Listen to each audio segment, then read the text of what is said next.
First tonight at 5, the sheriff's office identifies the 25-year-old man whose body was found in Lake Monona this past Friday. And nurses at Meriter are officially on strike. How the hospital is handling the strike and what those workers are asking for. And evaluating Madison's parks compared to the rest of the nation and how the city could improve. You're watching News 3 Now at 5. The Dane County Medical Examiner's Office has released the name of the person who was recovered from Lake Monona this past Friday. They also confirmed 25-year-old Colin Smith from Madison was the boater who was reported missing on the lake just over a week ago. On the 16th, a sailboat with 4 people on board capsized. 1 person floated to shore on the overturned boat. 2 others were wearing life jackets and were rescued. Smith was not wearing a life jacket. A 6-year-old boy is in critical condition after accidentally suffering a self-inflicted gunshot wound to the head. Madison police say the incident happened just before 10 yesterday morning at an apartment on the city's east side. Officers say the child found an unsecured gun and accidentally fired it. The child was rushed to the hospital and the investigation is ongoing. A 34-year-old man has been arrested for second-degree recklessly endangering safety, neglect causing great bodily harm, and injury by negligent handling of a dangerous weapon. Madison police also say 2 men are recovering after being shot on the city's north side. They say it happened about 8:45 last night, just 2 blocks south of Lindbergh Elementary School. Officers say they found a 36-year-old man and 28-year-old man, both suffering gunshot wounds. One was treated on scene and did not need further attention. The other was taken to the hospital with non-life-threatening injuries. The 36-year-old has now been charged with negligent handling of a weapon and operating a firearm while intoxicated. Police believe this is an isolated incident. Jury selection is underway in the high-profile murder trial of Maxwell Anderson, accused of killing and dismembering 19-year-old college student Sharday Robinson in Milwaukee last year. A pool of 40 potential jurors started the screening process today. Anderson has pleaded not guilty to homicide, arson, and mutilation charges. The trial is expected to last about 2 weeks. Prosecutors plan to present hundreds of pieces of evidence and call over 250 witnesses. A Dane County judge has been suspended for a week without pay following a Wisconsin Judicial Commission complaint. The state Supreme Court suspended Judge Ellen Burrs after the commission said she violated and admitted to violating parts of the Code of Judicial Ethics. The Judicial Commission cited 2 incidents, one in 2019 where they say she used sarcasm and admonished a defendant for requesting a trial delay, and the other in 2021 after attempting to arrest a hospitalized defendant herself. The commission said her action showed a lack of neutrality and respect. A panel recommended the suspension, noting that Burrs took responsibility. Well, a beautiful Memorial Day weekend gives way to some rain tonight. First warn forecast now with Chief Meteorologist Alex Harrington on the patio with what we can expect this, Alex. Right now, Eric, no showers on the patio. We've been pushing the rain chances a little bit further into the future, and that's what we're expecting as we go a little bit later now into tonight, really eyeing up Wednesday as the main chance for showers across the area, and then another chance on Friday, which I'll explain during main weather. Nothing out there right now on radar 3000. Anything that's trying to fall is trying to fall into a pretty dry air mass. So it's struggling, but those showers will eventually start to fill in as we get later into the overnight period, especially along I-39 areas to the west of Dells to Madison, over southwest Wisconsin. Then those showers become more widespread during the daytime on Wednesday, carrying forth through the evening commute. So be ready to have the windshield wipers going. A light to moderate rain, maybe an isolated thunderstorm as we go into Wednesday afternoon before the showers end come Thursday morning, but there are more rain chances in the forecast. Right now, because the rain has held off, temperatures right around 70 degrees and right around 70 in Dane County as we plan our evening. Temperatures staying in the 60s, clouds continuing to thicken up, and eventually raindrops will fall after midnight. Just how many raindrops will fall, how much water you can expect out of this weather event, I'll let you know in a few minutes. Alex, thank you. Hundreds of nurses at Unity Point Health Meriter went on strike this morning after multiple failed contract negotiations with the hospital.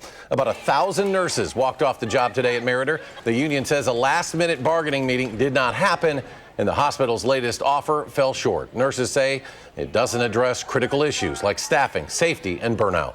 There's more than one union hospital in Madison, but there are very few. We are trying to hold the line for compensation, for safety, for policies that support nurses. A bargaining session is set for Thursday. If no deal is reached, the strike will continue through at least Saturday evening. DoorDash drivers and other app-based delivery workers are testifying at the state assembly for better benefits this afternoon. Our Merrill Hubbard brings us to the Wisconsin State Capitol to learn more.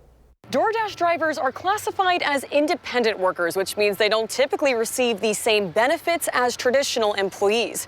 But with Assembly Bill 269, Dashers in Wisconsin hope to change that. To date, we don't have those health care benefits and future benefits like 401k. And so being able to have those benefits would be huge for us. Malachi Krajewski from Ripon, Wisconsin, has been driving for DoorDash for the past year. The reason that I DoorDash is because of the fact that it gives me the independence and flexibility to make my own hours. She says being a driver helps her balance the task of taking care of her 12-year-old son who has diabetes. He is my #1 priority, so being able to have the flexibility of DoorDash is huge for us because it gives me the opportunity to take off when he needs it. With her son by her side, Malachi was one of many app-based drivers who testified in support of Assembly Bill 269, which would allow transportation network companies and delivery network companies to give workers certain benefits while keeping their independent contractor status. We are doing everything we can with full-time employment, owning a full-time business. We still need that supplemental income. In opposition of the bill, Stephanie Bloomingdale with the Wisconsin AFL-CIO, representing union members in the state. We are not saying anything about whether or not this work has dignity or should be done, or even the services that it provides. She says the bill does not guarantee fair wages, flexibility, or benefits for temporary or freelance workers. We are saying that we have long established labor law in this state, and we should not erode that with this bill. State legislatures will vote on the bill at a later date. Reporting at the Wisconsin State Capitol, Meryl Hubbard, News 3 Now.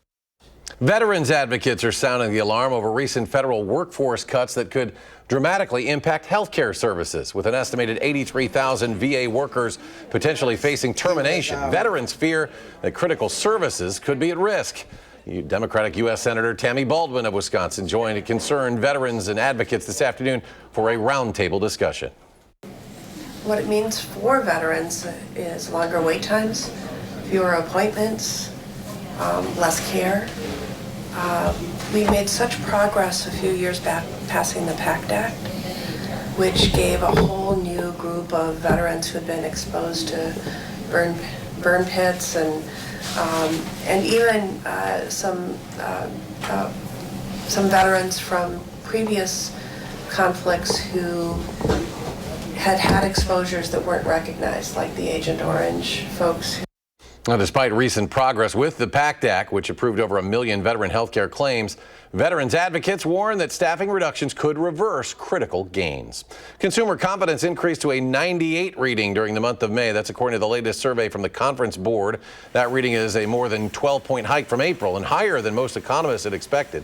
According to the FactSet data firm, a 100 reading is baseline for normal for the confidence measure, meaning the first rise in consumer confidence now since November. It follows April's level, which was the lowest since the start of the COVID pandemic. A senior economist with the Conference Board says the positive rebound was already underway before a U.S. and China trade deal on May 12th. 98% of Madisonians live within a 10-minute walk of a park. That's according to a recently released evaluation by Trust for Public Land. That's a national nonprofit. And our Ellie LaLiberte shows us how Madison parks compare to cities all across the U.S. Madison ranks 19th in the country for best parks. That's according to the Trust for Public Land's annual evaluation that looks at things like park space, accessibility, investment, and equity. And although Madison ranks really well, it also finds that it still has some work to do. On a nice day, you can find Daniel Roski and his 2-year-old daughter here. Our daughter really loves the swing set. He isn't surprised that Madison's parks rank so well. That is pretty impressive. We're very proud of the fact that we're in the very top percentage in terms of walkability. Lisa Lassinger, the Madison Parks interim superintendent, uses the annual evaluation as one of the many tools for planning and operating the park system. Yeah, it gives us really good benchmarks to be able to compare ourselves to those similar cities. According to the evaluation, Madison residents in low-income neighborhoods have 55% less park space per person than those in average neighborhoods. Some of our neighborhoods that are more diverse don't have quite as much access to the amount of land that some other areas of the city have access to. The Parks Department is close to finalizing a 5-year plan that gives recommendations to fix the disparity. Really being strategic in how we address those, and not just from a land perspective, but from how we develop those parks as well. Reporting in Madison, Ellie La Liberté, News 3 Now. Ellie, thank you. The evaluation also found Madison is slightly below the national average for park investment as well. Well, coming up, a Wisconsin veteran just marked a very special birthday right around Memorial Day. And 2 Madison students are in the National Spelling Bee today. Who they are and the schools they're representing, that's just ahead. And a strong start to the trading week on Wall Street. The Dow surging more than 740 points. The NASDAQ climbs 462. S&P jumps 119, and we'll be right back.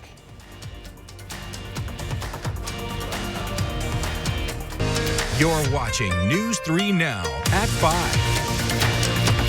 Welcome back. The 60th Badger Flight, Honor Flight, is taking off this Saturday from Dane County Regional Airport. 89 veterans will join the 5,233 who have taken part in the program, and this will be the third of this year's 6 flights. The first one took off back in April of 2010 with 97 veterans. Organizers say those flights have cost about $135,000, and they would not be possible without the support of the community and generous donations. You can donate at badgerhonorflight.org. And speaking of our veterans, one Wisconsin man just celebrated a milestone most of us can only dream of, turning 108 years old. Reynolds Tomter of Trempealeau County, a World War II Merchant Marine veteran, marked the big day surrounded by family and friends up in Pigeon Falls. The western Wisconsin native says he's just as surprised as anyone he's lasted this long, but he is still enjoying life. I'll tell you, people are surprised how old I've gotten to be, but so am I. I've been drinking coffee for 106 years.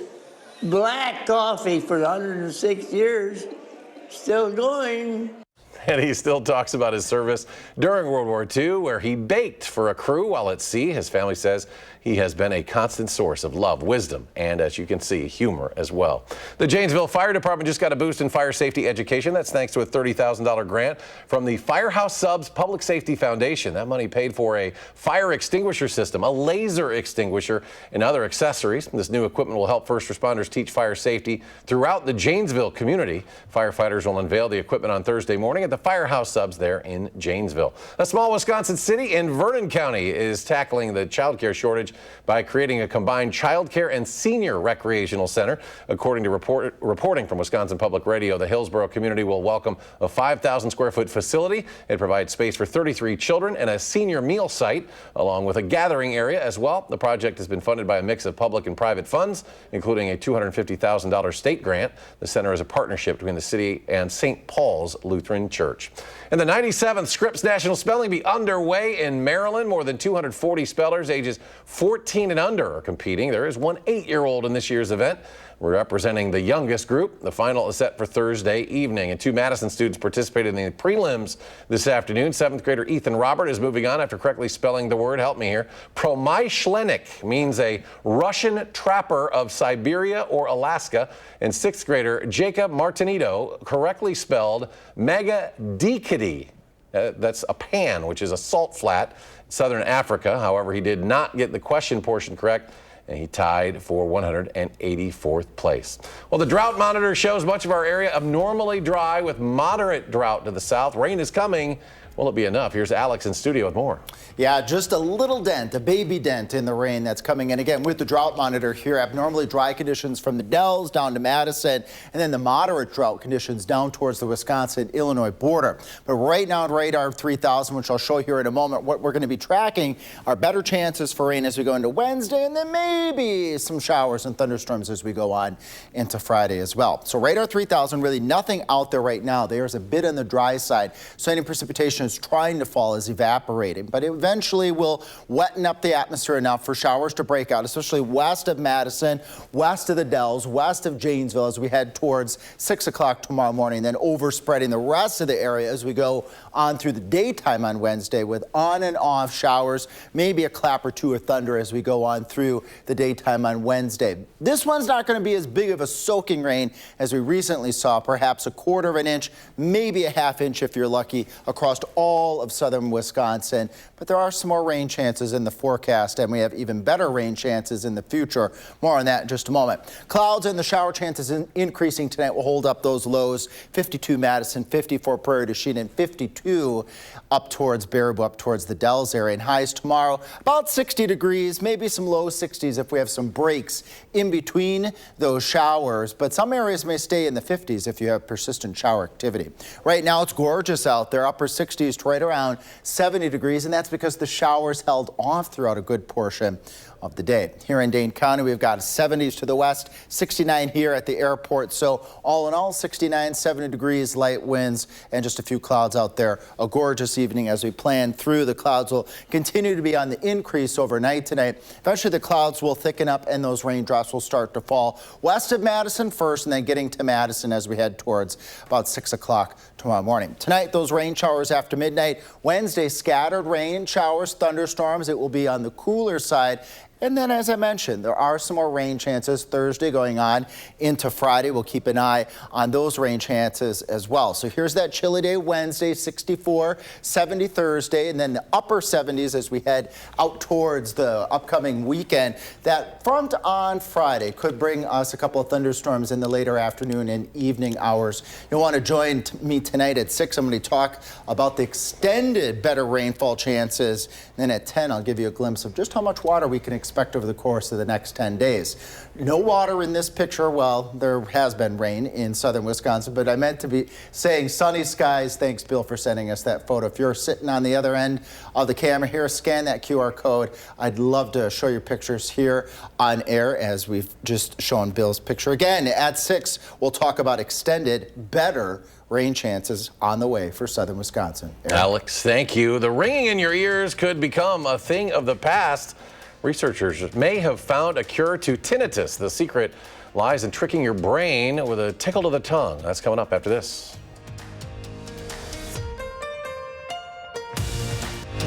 You're watching News 3 Now at 5. Welcome back. The COVID vaccine will no longer be recommended for healthy pregnant women and healthy children on the CDC's immunization schedule. U.S. Health and Human Services Secretary Robert F. Kennedy Jr. announced the change today on social media.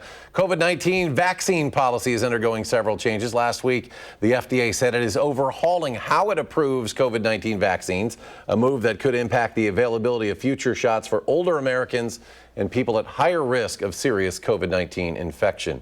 Your first instinct could be to hit the snooze button when your alarm goes off, but according to a new study, that could actually be causing you to lose sleep. The study's author says it isn't usually quality sleep that you get after hitting that button, and those minutes can add up to about a night's worth of sleep loss per month. So what can you do to avoid the snooze? They say set the first alarm as late as possible and change your bedtime by no more than 30 minutes per night, even on weekends. Well, 750 million people suffer from tinnitus, but more and more patients are turning to a new treatment. The device tricks the brain with a tickle to the tongue. Stephanie Stahl has more. Silence really is golden for Clara Flores. This is what her days used to be filled with. The constant buzzing and ringing she heard is a condition called tinnitus that affects 25 million Americans. This ringing that you hate and can't stand you cannot turn it off. You get depressed, you get angry, your relationships suffer.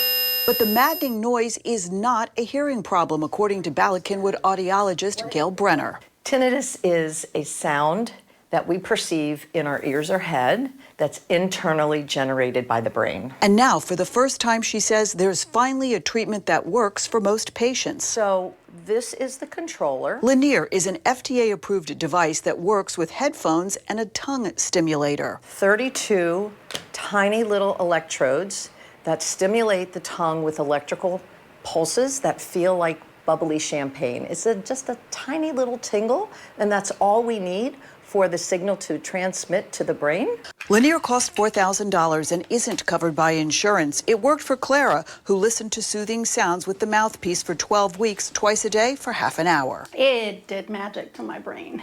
The maker of Linear says it works by retraining the brain not to hear the sounds from tinnitus that can be caused by loud noise, hearing loss, and infections. We're teaching the brain to not pay attention to the tinnitus. It has been a game changer. Clara thinks her tinnitus was caused by an infection, but she doesn't notice the buzzing anymore. And now it's just like, oh yeah, I have it. It doesn't bother me. I forget about it. Her brain refocused and noise-free, now with a new lease on life. Stephanie Stahl, CBS News, Philadelphia. And research on the Linear device showed that about 80% of the people who tested it had some significant improvements. We'll be right back with a final check of your First Warn forecast. Stay with us.